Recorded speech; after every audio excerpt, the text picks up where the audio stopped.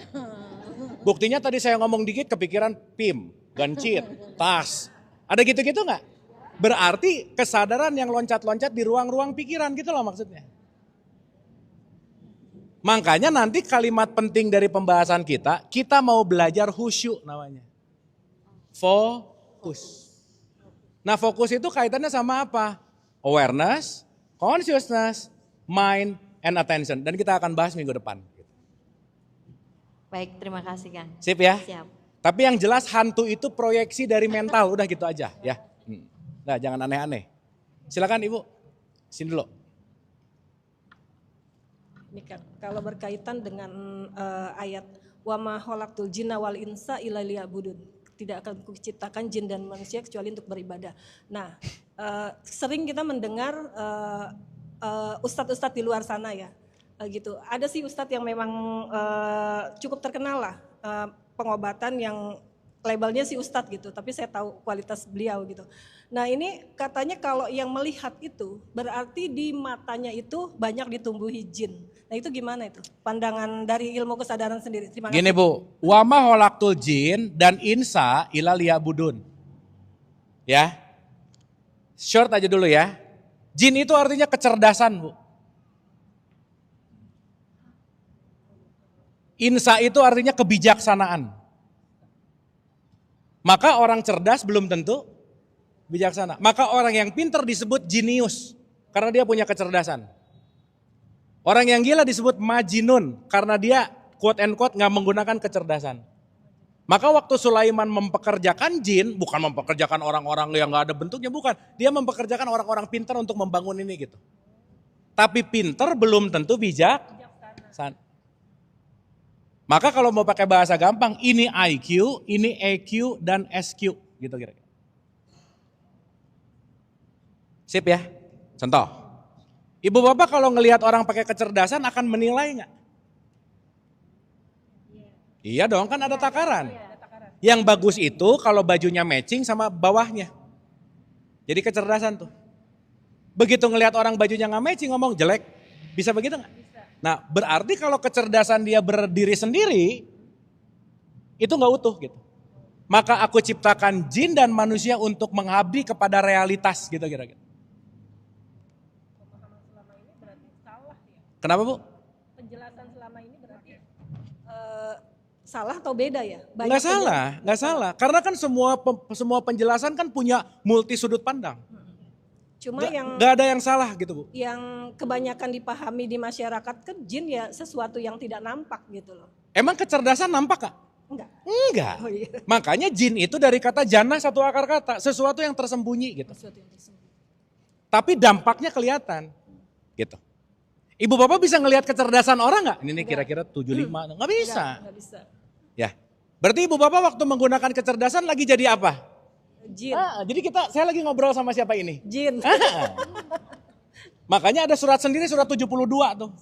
Al-jin. Orang yang Cerdas. Makanya sekumpulan jin mendengarkan Al-Quran. Orang yang cerdas belajar kebijaksanaan. Karena orang cerdas belum tentu bijaksana. Gitu ya Bu ya. Ini kenapa sih hari ini bahas hantu lah, jin lah, apa sih? Biar gak bingung. Ibu bapak jangan terlalu banyak nonton film horor deh ya. Silakan tadi di belakang. Satu lagi ya. Sebelum closing.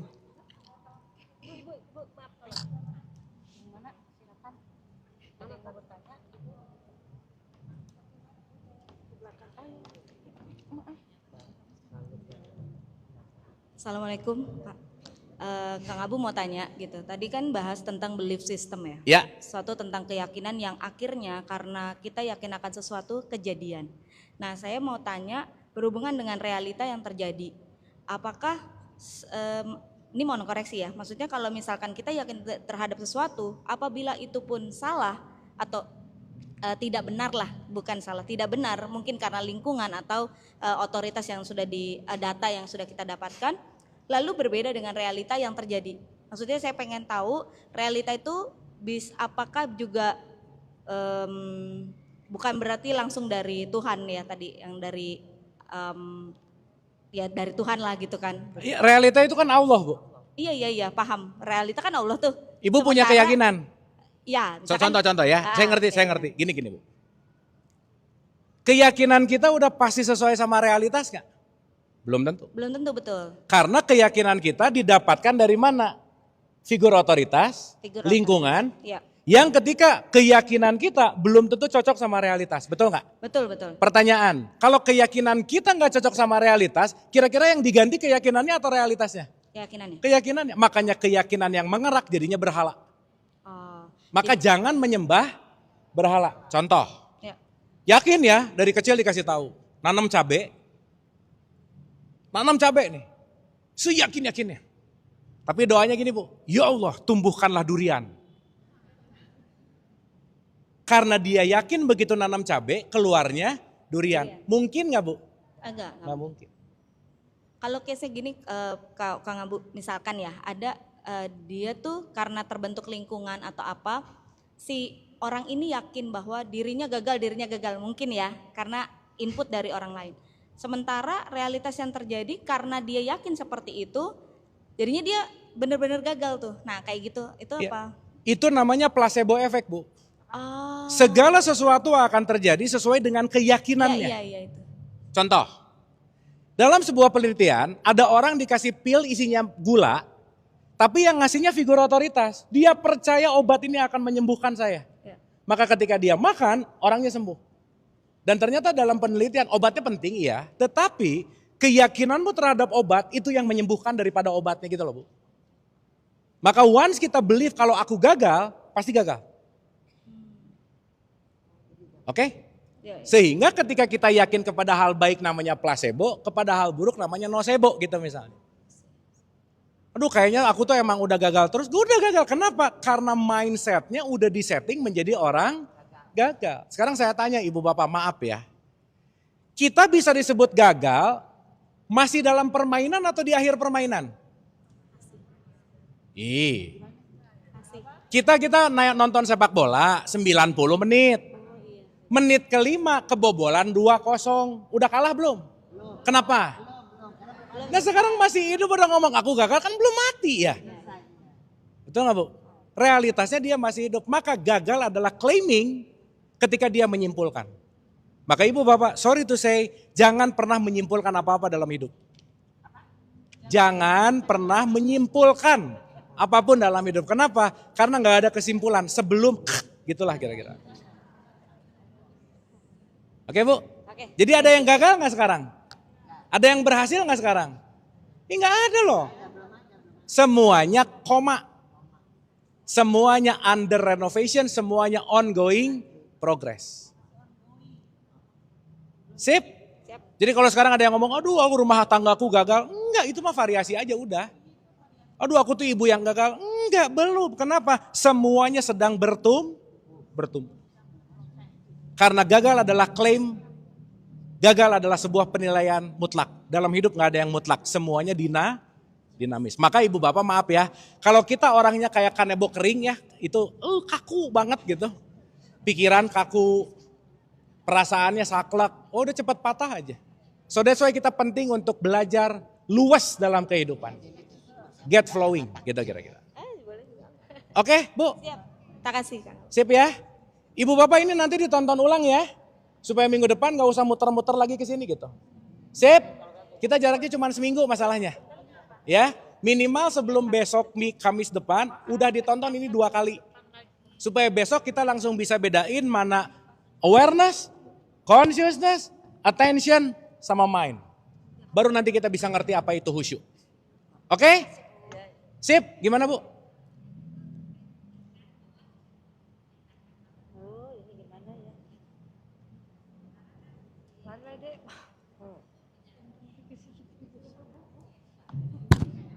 Ya. Ya, nanti malaikat sama setan itu part dari kecerdasan. Malaikat yang patuh, setan yang membangkang gitu loh Bu. Kalau ada bawaan nolong, berarti kita lagi pakai malaikat. Kalau ada yang bawaan ngehina, berarti kita lagi pakai setan gitu lah kira-kira. Jin dan manusia. Jin nanti ada partikelnya.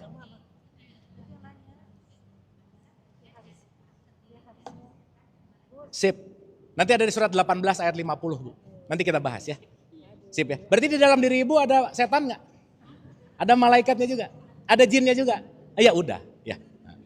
Kolaborasi. Tinggal kita mau mengorkestrasi seperti apa gitu. Sip ya. Tapi ibu bapak udah tahu gini nggak usah ngomong gini. Ya aku ngelihat jin ya, kamu kayak jin nggak usah ya, biasa aja. Karena banyak yang nggak paham masalahnya gitu. Oke? Yuk kita tutup dengan hening sejenak. Al-Hadiniyah, Al-Fatihah. Auzubillah.